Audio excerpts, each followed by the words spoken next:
शांति। तो अभी का ये सायंकालीन सत्र भट्टी का समापन सत्र है और इस सत्र में हमारे बीच में पधारे हैं हमारे आदरणीय राजयोगिनी गोपी दीदी जी।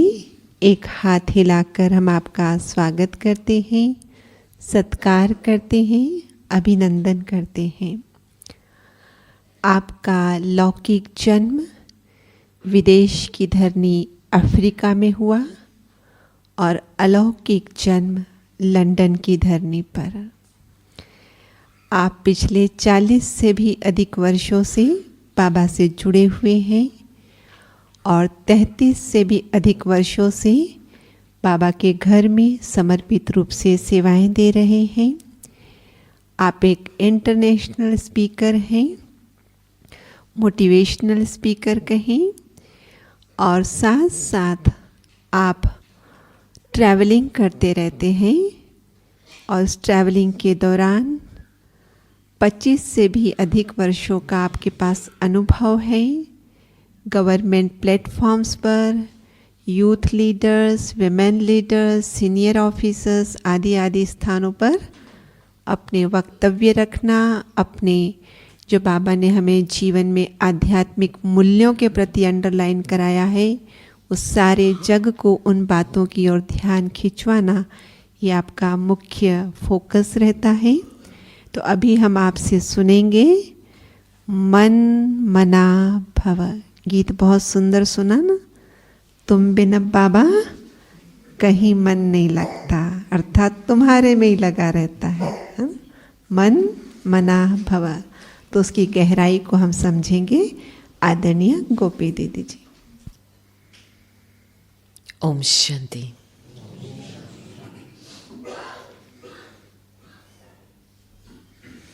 आखिर सारा चक्र घूम करके हम वही पॉइंट पे पहुंचते हैं जहां से शुरू हुआ, मन मना भाव। नहीं, सारा ज्ञान का विस्तार, ज्ञान का सार इस शब्द में भरा हुआ है। क्योंकि हमारा दिल का धड़कन कौन है? श्योर कोई और तो नहीं है ना। क्योंकि कहा जाता है वन बाबा एंड नन अदर, माना एक बाप दूसरा न कोई। ऐसे नहीं कहा जाता है वन बाबा एंड वन अदर। अभी कुछ ऐसी चीज है आपके जीवन में या कोई ऐसी व्यक्ति है जिन्होंने आपका दिल को कब्जा कर लिया है?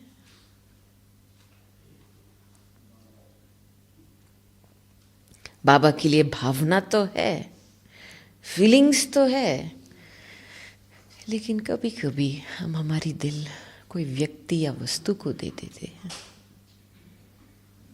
राइट? तो मुझे ये आज का टॉपिक बहुत ही अच्छा लगा। मैं जब ऐसे बैठ रही थी और एक एक मन मना भाव की गहराई में जा रही थी,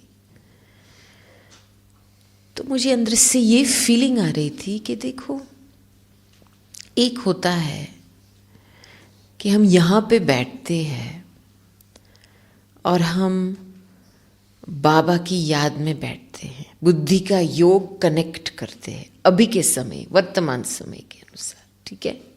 आप संगठित रूप में यहाँ बैठे हैं,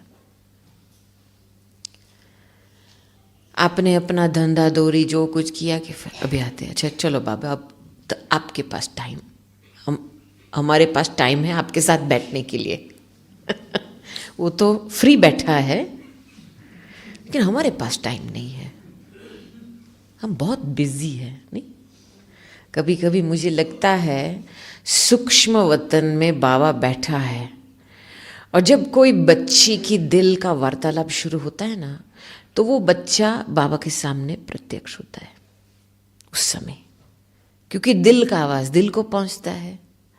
तो उस समय बाबा इतना खुश होता है कि अरे मेरा बच्चा आया, मेरे साथ वार्तालाप शुरू किया। वो फीलिंग आती है बाबा के सामने है। और जैसे वार्तालाप करते करते बच्चा गायब।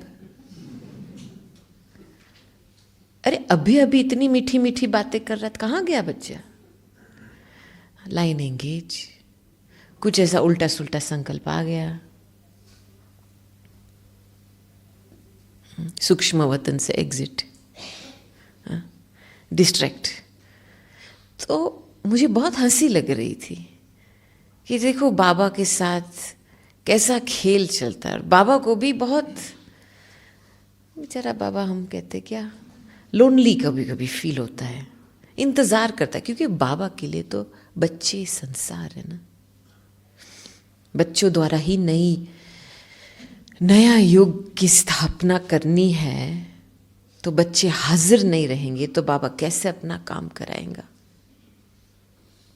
तो मन मना भव मना अपने दिल से बाप के सामने हाजिर रहना, ये एक प्रकार का रिगार्ड है। देखो, जब हम हर एक दादी को ऑब्जर्व करते हैं तो एक एक दादी का अपना अपना पार्ट है। बड़ी दादी का अपना पार्ट था, दीदी का अपना पार्ट था, दादी जानकी का अपना पार्ट था, गुलजार दादी जी का अपना पार्ट था। और एक दादी यूनिक पार्ट, उसके साथ एक एक दादी की यूनिक विशेषताएं भी थी, राइट। लेकिन एक चीज में सभी दादियां समान थी, और वो है बाप की श्रीमत और बाबा के लिए रिगार्ड, अति रिगार्ड।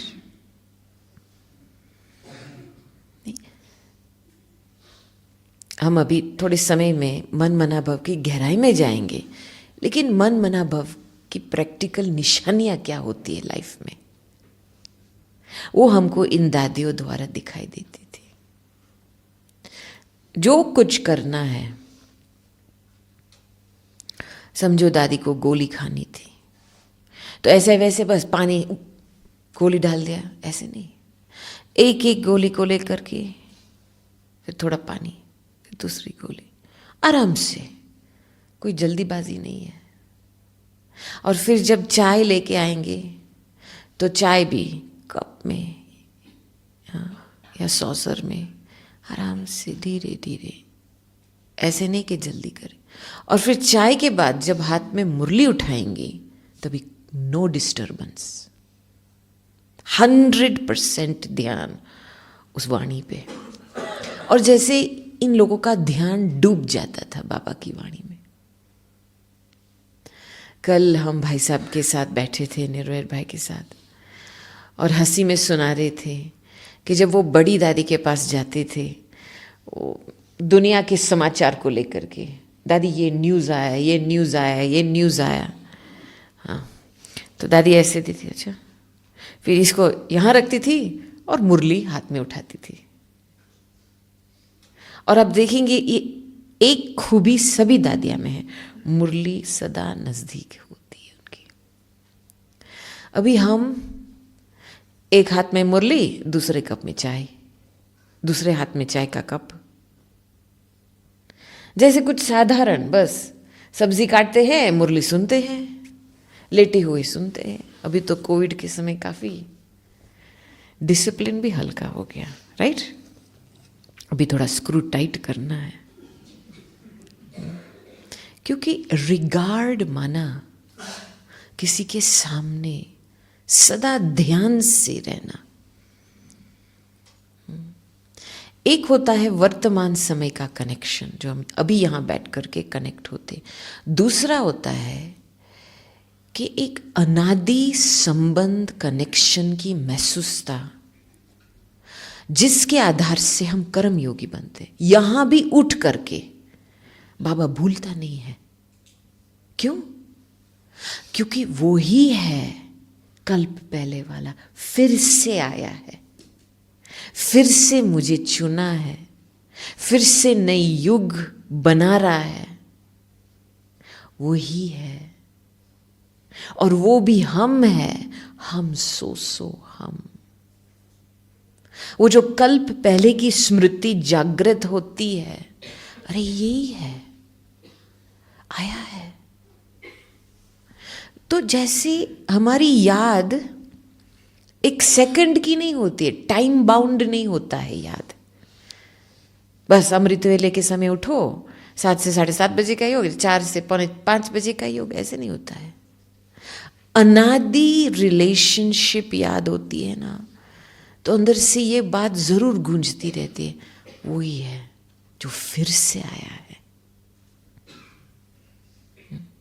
क्योंकि सबसे स्ट्रॉन्गेस्ट मजबूत संबंध है अनादि संबंध। कहते हैं ना इंग्लिश में, eternity is stability. Eternity is stability. हर एक का कंप्लेंट आता है, बहन जी हमारे याद नहीं ठहरता है। क्यों नहीं? क्योंकि पहला फाउंडेशन, मैं वही आत्मा हूं और वो वही परमात्मा है जो फिर से आ रहा है। जब अनादि से अनादि जुड़ता है ना, तभी ये याद में जो फरियाद आती है, समय की फरियाद आती है, समय नहीं है, वो खत्म हो जाती है। राइट? फिर अनादि स्मृति से कंबाइंड फीलिंग पैदा होती है। अरे वो तो मेरे साथ था ही, उसके वजह से इतने खजाने प्राप्त हुए, उसके वजह से कि हम यहां ये पूरा चक्कर फिर के हम यहां तक पहुंचे, वापस उसके पास आए। और सारे चक्र में जो भी खजाने थे उनसे ही मिले हुए थे। तो अंदर से हर एक बात की एक प्रकार की अप्रिसिएशन नहीं कहेंगे, एक जैसे किससे मिल रहा है, कौन दे रहा है, वो भासना रहती है। कंबाइंड ये है कि इसके द्वारा सब कुछ हो रहा है, मैं अकेली नहीं हूं। और कंबाइंड की फीलिंग में फिर सर्व संबंधों का रस बैठता है। एक एक संबंध का रस बैठता है। क्या है कि हम पूरा खेल 2 शब्दों में है, हद बेहद। हम हद की स्मृति में होते होंगे, बाबा की याद ठहरेंगी नहीं। हमको खुद की फीलिंग्स स्मृति बेहद में ले जानी,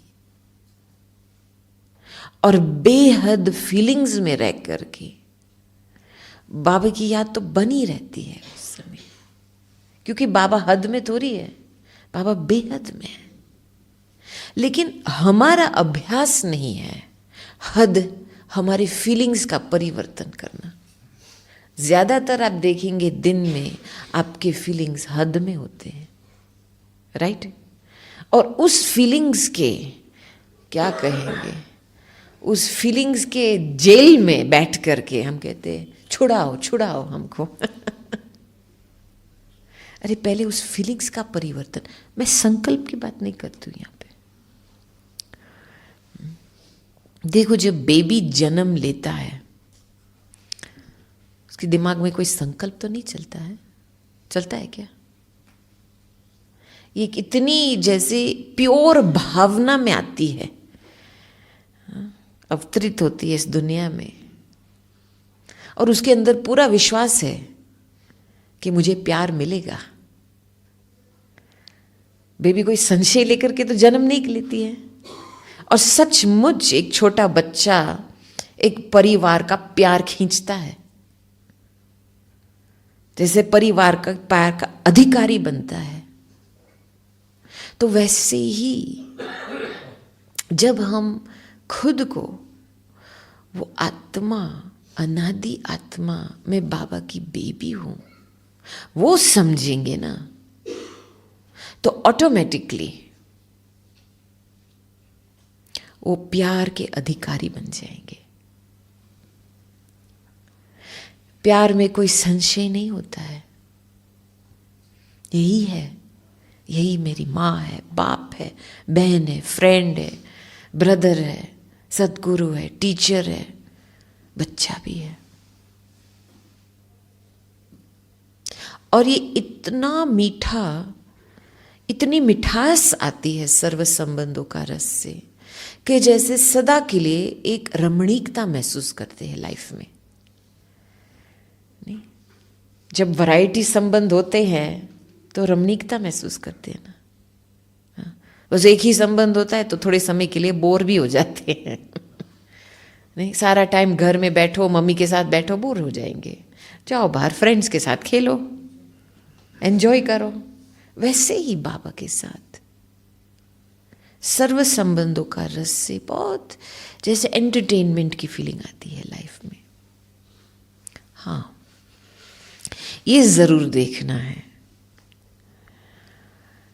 कि हम आदती बने हैं व्यक्ति या वस्तु का रस लेना। आंखें कोई व्यक्ति में डूबती है या कोई वस्तु में डूबती है, क्या होता है उस समय?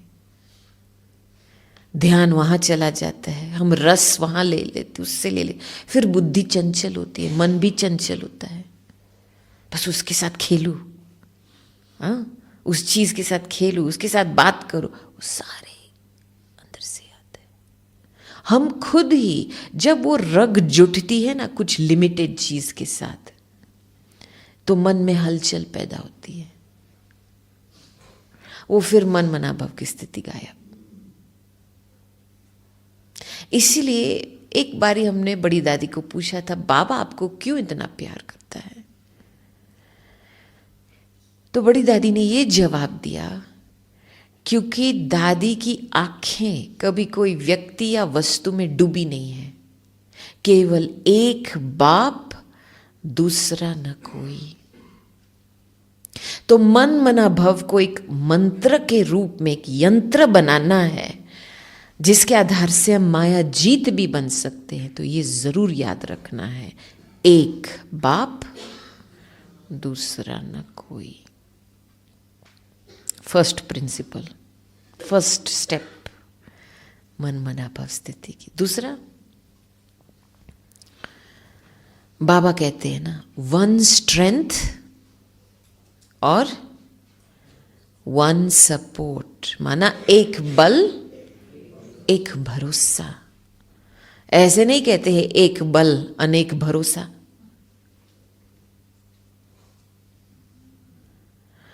मैंने देखा साक्षी होकर के,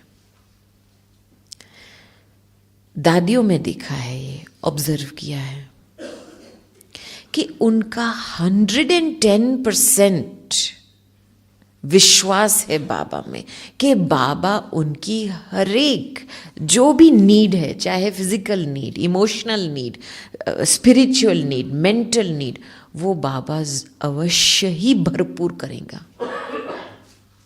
सोचने की दरकार नहीं है कौन मेरा संभाल करेगा। दादी ने कभी ऐसे नहीं सोचा अरे मैं बूढ़ी हो रही हूं, मैं थोड़ा अभी किसी का सहयोग ले लूं, सपोर्ट ले लूं ना, कौन मुझे संभालेगा अभी। कभी नहीं। एक बल, एक भरोसा माना, वो ही मेरा देखभाल कर रहा है, वो ही करेगा, चाहे किसी को निमित्त बनाएगा, लेकिन मैं अपनी मजबूरी से किसी का सपोर्ट नहीं लूंगी। अंडरस्टैंड? हम क्या होता है अभी, एक बल अनेक भरोसा है, और उस स्थिति में बैठ करके हम योग की कोशिश कर रहे हैं।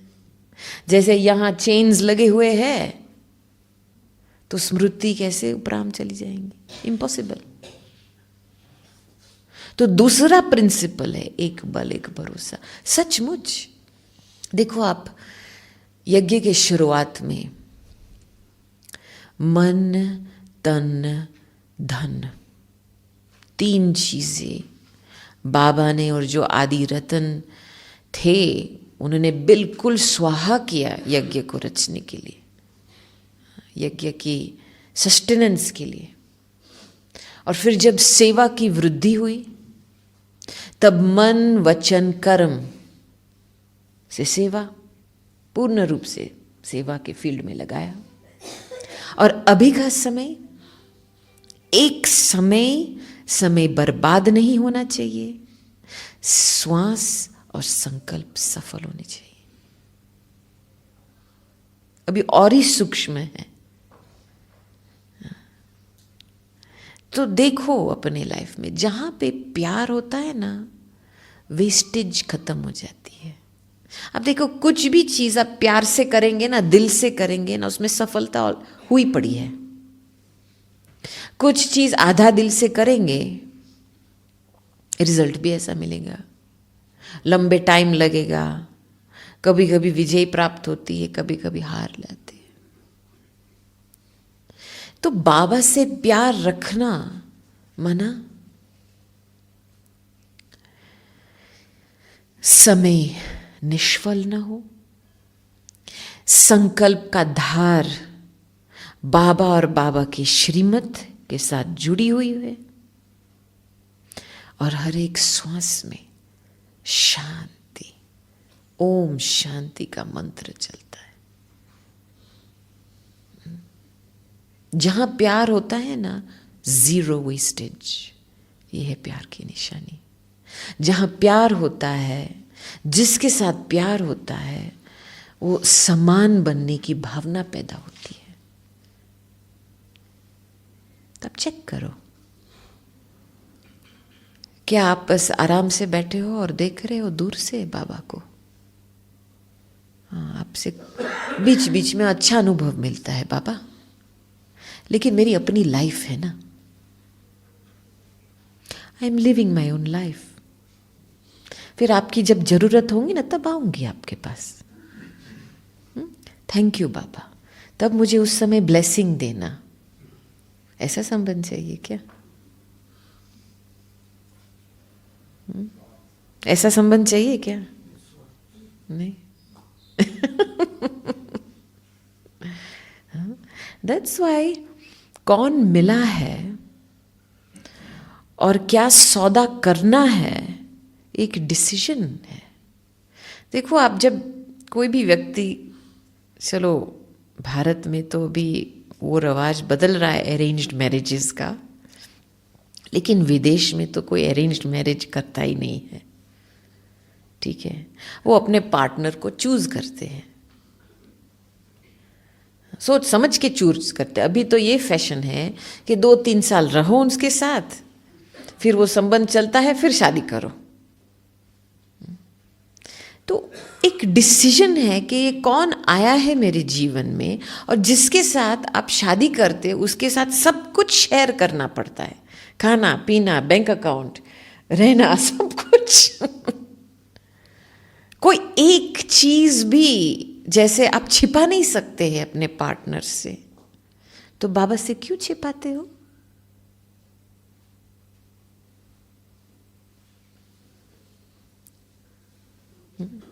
एक एक चीज बाबा से जुड़ी हुई होती है। धन तन मन समय संकल्प श्वास, ये भारी मंजिल है। Understand the destination. बाबा को आधा सौदा नहीं चाहिए, आधा हाफ पार्टनर नहीं चाहिए, बाबा को फुल पार्टनर चाहिए। तो इसलिए मुझे अपने दिल को पूछना है, am I ready for full relationship? Full सौदा, फुल रिलेशनशिप से फुल सौदा से सर्व खजाने प्राप्त होंगे। और वो केवल एक जन्म के लिए नहीं, सारे कल्प के लिए, सारे चक्र के लिए। अब सोचो, आपने धन सफल किया बाबा की याद में, तो वो धन की कमी कभी नहीं पड़ेगी आपको। आपने बाबा को भोग स्वीकार कराया प्यार से, अपने बच्चे को पहले खिलाया, बाबा अपने बच्चा है उसको पहले खिलाया, आपको कभी भी कोई भोजन की कमी नहीं पड़ेगी सारे चक्र में। देखो, हम इतना कफन देते हैं और बाबा क्या देता है? सारे चक्र के लिए वो अपना साइड का सौदा निभाएगा। लेकिन हमारे ऊपर है ये। बाबा तो अपना जो इसका ही रिस्पॉन्सिबिलिटी है संबंध में, वो तो निभा रहा है, राइट? लेकिन हम अपने तरफ से निभा रहे हैं क्या? बाबा बाप के रूप में आए हैं। मैं कहां तक बच्ची की स्मृति में रहती हूं? बाबा टीचर के रूप में आया है, मैं कहां तक एक्यूरेट स्टूडेंट बनी हूं? बाबा सतगुरु के रूप में आया है, कहां तक मैंने श्रीमत को दिल से अपना करके श्रीमत पर चल रही हूं? समझे ना बात? जब हम हमारे तरफ से जो हमारा बार्गिन, जो सौदा है और वो संबंध की जो रिस्पॉन्सिबिलिटी वो निभाएंगे ना, ऑटोमेटिक गाड़ी आप ही चलती है।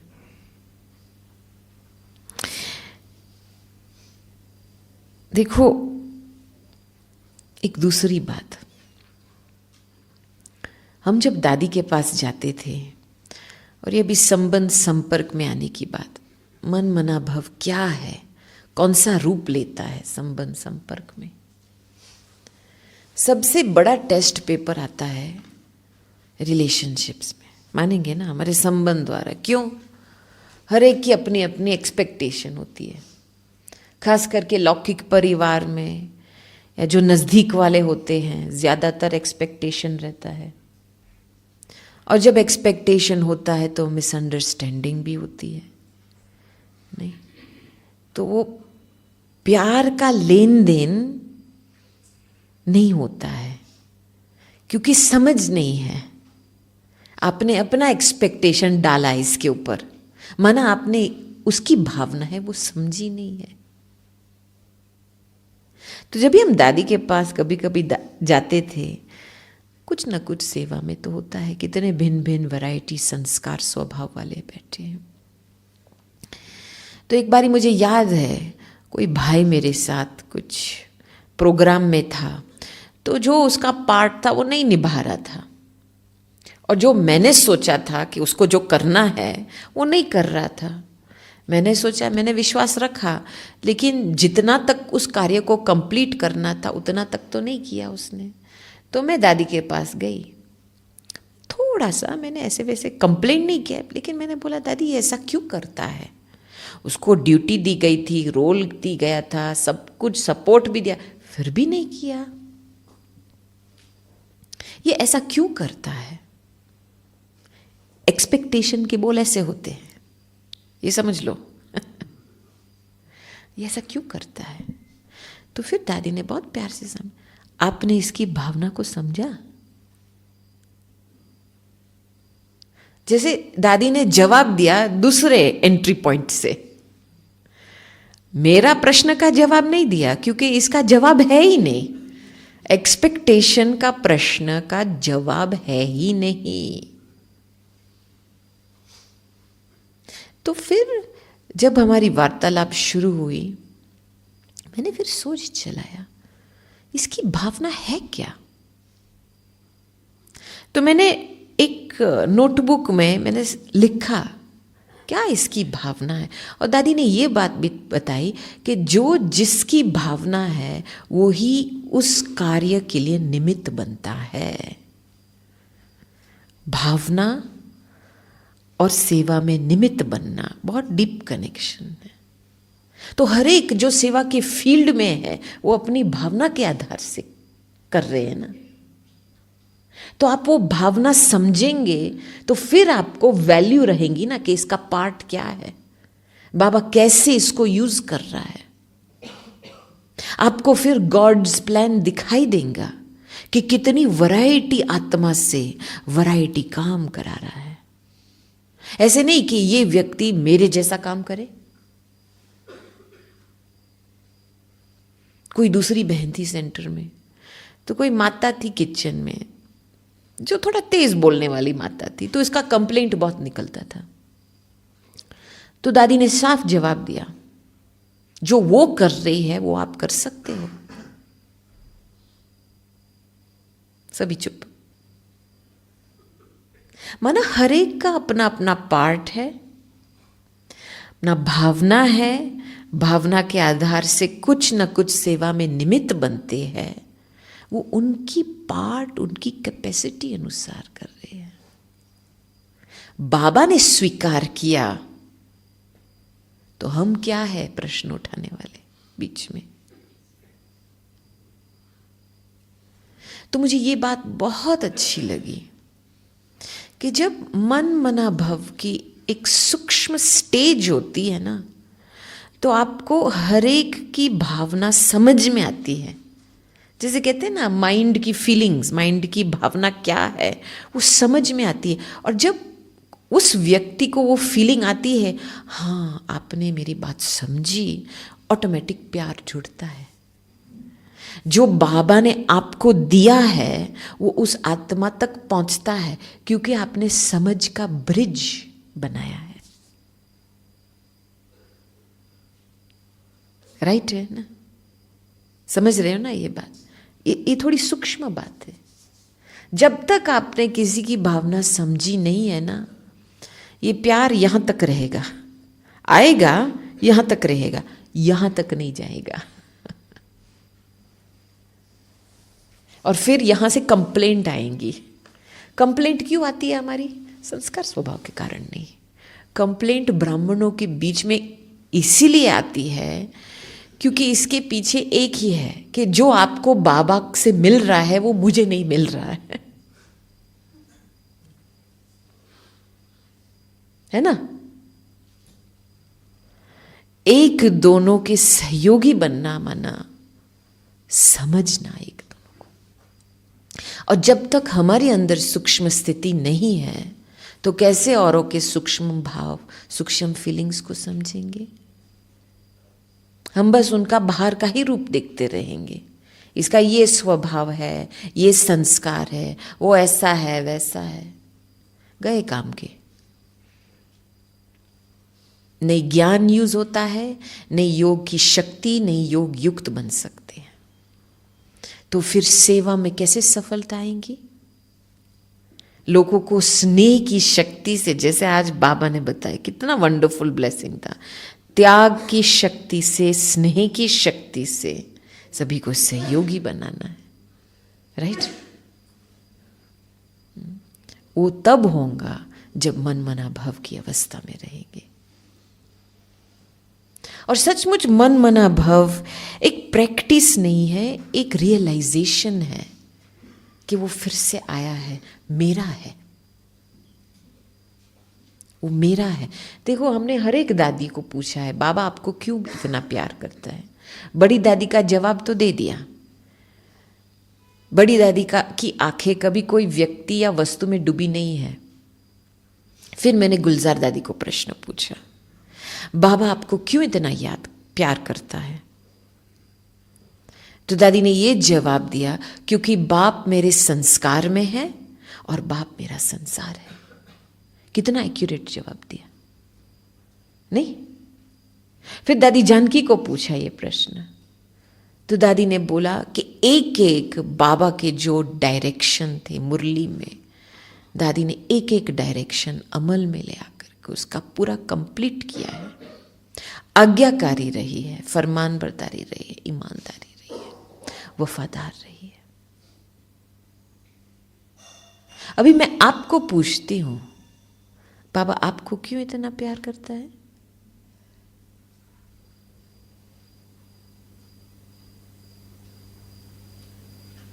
क्योंकि हमने बाबा को पहले अपना बाबा माना है, भगवान तक नहीं सीमित है, वो हमारे पिता भी है, फिर हम उससे अपना संबंध जोड़ा है, वो जो बोलता है उसमें हाँ जी करते हैं। अच्छा, हाँ जी का पाठ पक्का किया है, इसीलिए बाबा ही प्यार करते हैं। और वो तो सभी कहेंगे, ये तो आम जवाब है।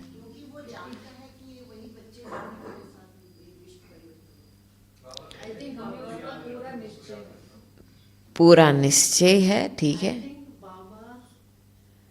Considers that to be the only way to convert our foolishness into wisdom. One Baba and none other. Nobody else can do it and nothing else can do it. अच्छा, तो माना आपका जो निश्चय है, मेरी जो कमजोरी है, हाँ, उसको कन्वर्ट करने के लिए into strength. He believes that's the best way. हाँ, प्यार लुटा के कभी तो convert. नहीं, लेकिन मैं आपको पर्सनल ये प्रश्न पूछती है, पर्सनल जवाब नहीं। बाबा मुझे क्यों इतना प्यार करता है? ये तो आम जवाब हो गया। मुझे आम जवाब नहीं चाहिए, ये प्राइवेट संबंध है। एक्सक्यूज मी, जब भी आप किसी के साथ कोई शादी करते तो पहचानते हो ना, क्यों शादी किया है इसके साथ, उसने मेरे में क्या पहचाना और मैंने इसमें क्या पहचाना, जो प्यार हमारा जुटा, ये प्राइवेट प्यार है। बाबा के साथ दिल का नाता. बाबा के साथ दिल का नाता है आपका। अच्छा,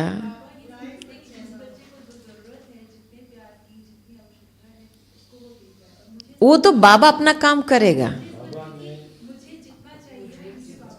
वो तो देंगा, लेकिन क्यों, आप में क्या है जो ये सब खींचते हो आप? बाबा ने जैसे खासियत देखी जो हमने अब तक अपने में नहीं देखी। अभी देखो ये देखो, मैंने ये क्यों प्रश्न पूछा? नहीं, देखो हर एक दादी ने, बाबा देखो, बाबा अपना संबंध का रिस्पॉन्सिबिलिटी निभाएगा, आपको सब कुछ देगा। बाबा के लिए बच्चे संसार है, ठीक है, लेकिन हमारे लिए बाबा तब संसार बनेगा जब भी वो पहचान है कि मेरे लिए क्यों आया है, मेरे में क्या देखा है जो इतना आकर्षण हुआ मेरे प्रति। दादियों को तो महसूस हुआ, तो मुझे क्यों नहीं महसूस होता है? हर एक में एक एक है, कुछ है, अभी इसको थोड़ा खोजना है, क्योंकि जब तक इसकी गहराई में नहीं गए हैं ना, तब तक वो पर्सनल प्यार का अनुभव नहीं होता है। एक है आम प्यार, जो भक्ति में भी हम देखो भावना का भाड़ा मिलेगा दूसरा है कि वो संबंध की शक्ति से हम चले, क्योंकि मैं जानती हूं ये प्यार जब वो पहचान से चलते ना, मेरा पूरा हक है इस बाबा के ऊपर, क्योंकि ये मेरा है, उसमें कोई संशय नहीं उठता है। तो ये जो आम प्यार जो मिलता है, उसको हम पर्सनल प्राइवेट बनाना है। हमारी दादियां ने तो यही किया है ना, काम धंधा, और क्या। हाँ, उनका जो प्राइवेट रिलेशनशिप था वो तो पब्लिक किया। हम सभी को दादियों का जो बाबा के साथ संबंध था, उनका हमको फायदा मिला, उनका फायदा तो हमको ही मिला है। लेकिन इतना गहरा प्यार और हक था उस प्यार में, इस प्यार में इतनी मजबूती के मन कमजोर संकल्प में हिले ही नहीं, उस प्यार में इतनी मजबूती के संशय भी ना उठे। क्यों? मेरा है। जब तक ये फीलिंग ना बैठे ना कि मेरा ही है, मेरा सर्व हक है इसके ऊपर, तब तक मन की स्थिरता नहीं हो सकती। मैंने दादी जानकी में देखा है कि दादी ने एक बात में विजयी जरूर हुई थी, वो है विदेही ट्रस्टी। दादी ने बहुत ही शुरू से लेकर के ये बात तो समझ लिया था कि मेरा कुछ नहीं है। सचमुच उसने इस पॉइंट के गहराई में जाकर के इतना अपने आप को समझाया, वास्तव में मेरा कुछ है ही नहीं। चलो मैं इस कुर्सी पे बैठती हूँ, मैं थोड़े समय के लिए बोलती हूँ मेरी कुर्सी है। क्या मैंने ये कुर्सी बनाई है? नहीं बनाई है। चलो मैंने पैसे से खरीदिया है कुर्सी, तभी मैं बोलती हूँ मेरे पैसे के नोट मैंने बनाए थे क्या? 2-3 लोगों ने कुर्सी बनाई, उन्होंने कहाँ से मटेरियल लेके आए? तो आप थोड़ा इस बात के गहराई में जाएंगे। चलो आप घर में बैठे हो, ये मेरा घर है, आपने खुद अपने हाथों से बनाया था क्या? तो रियलिटी में ये मेरा शब्द, रियलिटी में जाओ, मेरा कुछ है ही नहीं। चलो ये आत्मा इस देह में बैठी है, क्या आपने इस देह को बनाया? ये प्रकृति आपकी है? आपकी प्रकृति है? नो। तो जब तक आप वो जो हद का मेरा से छूटेंगे नहीं और रियलिटी में नहीं जाएंगे कि मेरा कुछ है ही नहीं,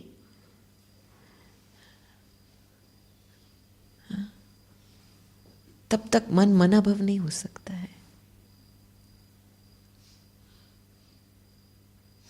इसीलिए दादियों का इतना गहरा संबंध, मेरा एक बाप दूसरा न कोई, ये रियलिटी है। अनादि संबंध तो वही है ना। आत्मा जब शरीर छोड़ के जाती है, दूसरा जन्म लेती है,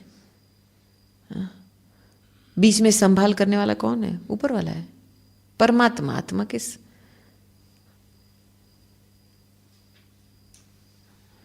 तो ये गहराई में जाओ, इसकी गहराई, अपने आप को छुड़ाओ ये मेरा शब्द से, जो हद की जो मेरापन है उससे छुड़ाओ। जब तक अंदर से वो समझ ना आए कि सचमुच में ट्रस्टी हो, इस शरीर की भी ट्रस्टी हो, तब तक विदेही नहीं बन पाएंगे। और मन मना भव मारा, मैं और बाबा बीच में कुछ नहीं, वो ही विदेही बना देता है हमको, अशरीरी बना देता है। क्योंकि बाबा के बिना तो हम अशरीरी नहीं बन सकते ना। याद का प्रोसेस है यहां से शुरू, बाबा, आत्मा, फिर संबंध और कार्य। बाबा के बिना कुछ नहीं हो सकता है। बाबा को साथी बना लो तो यहां ड्रामा में हम साक्षी बनते हैं, राइट? बाबा को टीचर बना लो तो हम एक लाइफ के स्टूडेंट, लाइफ लॉन्ग लर्नर बन जाते हैं फील्ड में। तो ये मुझे बहुत अच्छी बात लगी कि मेरापन जब छूटता है ना, तब मन मना भाव की स्थिति का रस। और ये एक गहरी स्थिति है, क्योंकि मैंने ये ऑब्जर्व किया है कि जब हम मन मना भाव की स्थिति में स्थित होते हैं ना, तो एक साइलेंस की शक्ति अंदर से काम करती है। अभी अभी क्या होता है कि हम कर्म में आते हैं तो साइलेंस गंवा देते हैं, लेकिन जब मन मना भव की स्थिति में हम कुछ करते, साइलेंस की शक्ति जमा होती है। क्योंकि साइलेंस बिल्कुल अपना मन बिल्कुल ड्रामा के पट्टे पे चलती है। बस जैसे ड्रामा जो मिसल चलती है, सेकंड बाय सेकंड आगे बढ़ती है।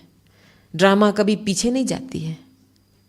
आपने कभी चक्कर उल्टा फिरा ऐसे कभी देखा?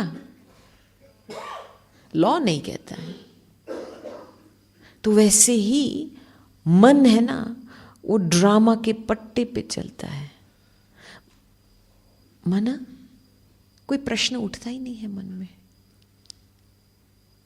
ये क्यों हुआ, कैसे हुआ, अरे आया है, कब जाएगा, कितना समय तक होगा। मन मना भव बनना। और ये वंडर है कि मन मना भव की स्थिति में ऐसे लगेगा ही नहीं कोई मन है। हम जो अभी मन जो महसूस करते हैं ना, वो चंचल मन महसूस करते हैं, वो हमको चलाती है मन। इसलिए हम अपने खजानों के कॉन्फिडेंट नहीं रहते कि मेरे में है, क्योंकि आपका मन आपको चला रहा है। जो इच्छा में डांस करता रहता है मन, वो आपको चलाएगा, अच्छी तरह से चलाएगा। लेकिन मन मना भव बनते हैं तो जैसे मन है ही नहीं, और रियलिटी में है हम, जो ड्रामा में हो रहा है वो भी सोच नहीं चलेगा। कभी कभी क्या होता है, हम अपने आप को ड्रामा का ज्ञान लेकर के खुद को माना समझाने की कोशिश करते हैं ना, नो नीड। बहुत सूक्ष्म स्थिति है ये। मन मना भव डेड साइलेंस की स्थिति है।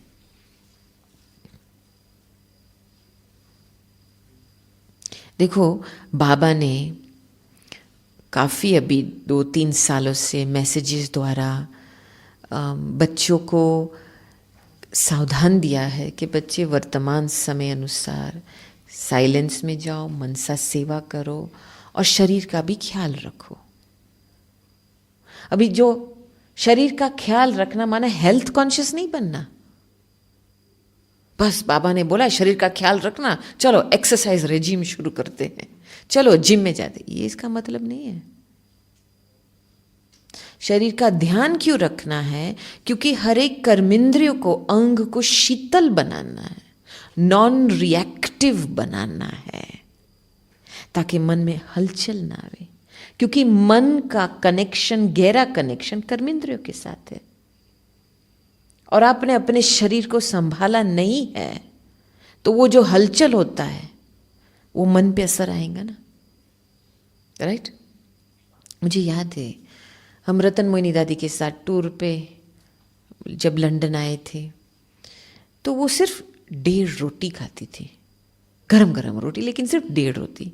तो उनकी जो आधी रोटी बचती थी वो मैं खाती थी। तो मैं फिर एक बारी पूछे, दादी अरे आपकी रोटी इतनी छोटी होती है, आप 1.5 रोटी क्यों छोड़ देते हो? तो दादी ने बोला, अरे देखो, मैंने अपने पेट को समझा है, उसको इतनी ही आवश्यकता है, और आवश्यकता से मैं और ज्यादा डालूंगी तो कष्ट किसको होगा? पेट को होगा। कष्ट होगा पेट को तो फिर मन में रिएक्शन पैदा होगा ना, वो अच्छा फीलिंग नहीं आएगा अंदर से।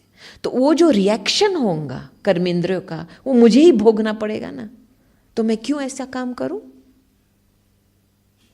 कितनी समझ की बात है। शरीर की संभाल माना, जो आवश्यकता है शरीर का, समझ के उसको दे दो, ना कम ना ज्यादा।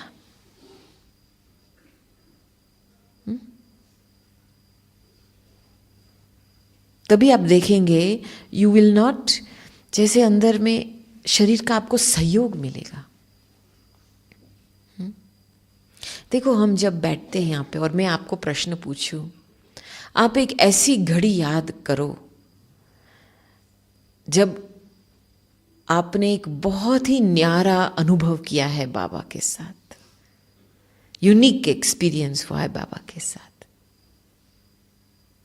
ऐसी घड़ी अभी याद करो।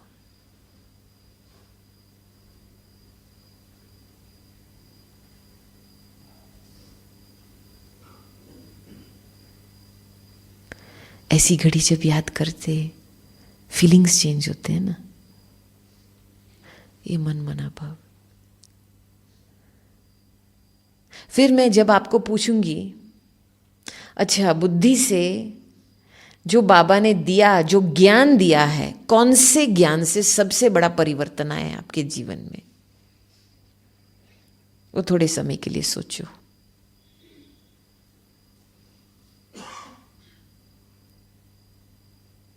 बाबा तो बेहद ज्ञान का सागर है, लेकिन उसमें से कोई ऐसे पॉइंट्स है, नॉलेज है जिससे आपके जीवन में बहुत परिवर्तन हुआ है, वो आप याद करेंगे, वो मन मना भाव आपको बना देंगे। और फिर हर एक संबंध का रस ले लो, मन में एक एक संबंध में डूब जाओ, मन मना भाव। मन मना भव माना पूरे हमारे मेमोरीज, संस्कार, बुद्धि, मन टोटल बाबा के साथ डांस करे। ऐसे नहीं कि बुद्धि चलो ज्ञान सोच रही है, लेकिन मन का रस दूसरी जगह खाने में है, खाने का टाइम हुआ है, चलो इनफ हो गया अभी इसका। ये बहुत इजी है, लेकिन ध्यान चाहिए। जैसे मैंने शुरू किया, रिगार्ड चाहिए, ध्यान चाहिए कि हमको बाबा के सामने रहना है। और धीरे धीरे ऐसी सूक्ष्म अवस्था बनेंगी जिसमें आप सरलता से अपने ब्राह्मण जीवन बिताएंगे। ऐसे नहीं कि टेस्ट पेपर नहीं आएंगे, टेस्ट पेपर तो आएंगे, लेकिन टेस्ट पेपर के साथ कभी कभी वो कमजोर संकल्प के हलचल होते हैं ना, वो नहीं आएंगे। और ऐसे आपको लगेगा कि जैसे बाबा आपको हाथ में रख करके इस पेपर से पास करा रहा है, सचमुच। क्योंकि जो मन मना भव रहता है ना, उसको एक बहुत ही ड्रामा का गहरा राज पता है कि जो चीज आएंगी वो जाएंगी।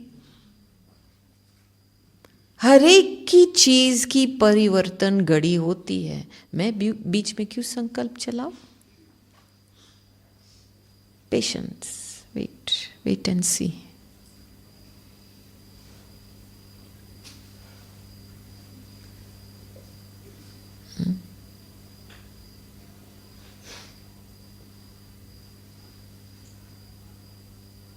मन मना भव क्या है, उसकी भासना अभी मिली आपको?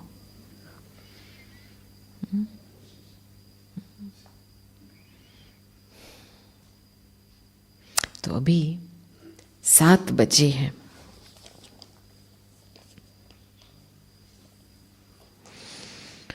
और बाबा ने ये जरूर बताया है कि मन मना भव माना मनसा सेवा, और मध्याजी भव माना बोलसी सेवा।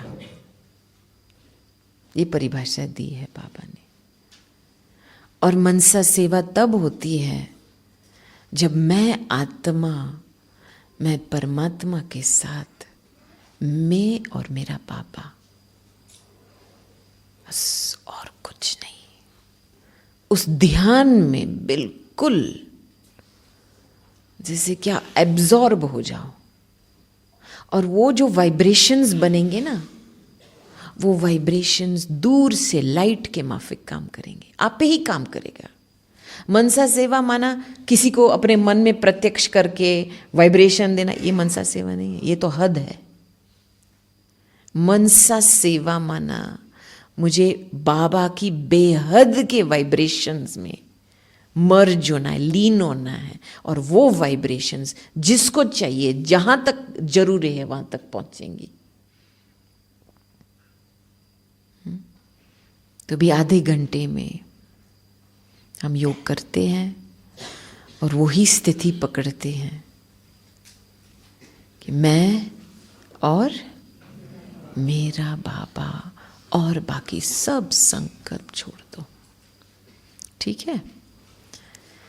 तो अभी जहां पे भी बैठे हैं थोड़ा अलर्ट होकर के बैठो। थोड़ा वहाँ पे भी थोड़ा हाथ का एक्सरसाइज कर लो, पैर को थोड़ा घुमाओ, जो एक पोजीशन में शरीर बैठा है उसको थोड़ा रिलैक्स करो, ये भी ज़रूरी है ताकि शरीर में जो टेंशन भरा हुआ होता है वो निकले। ठीक है?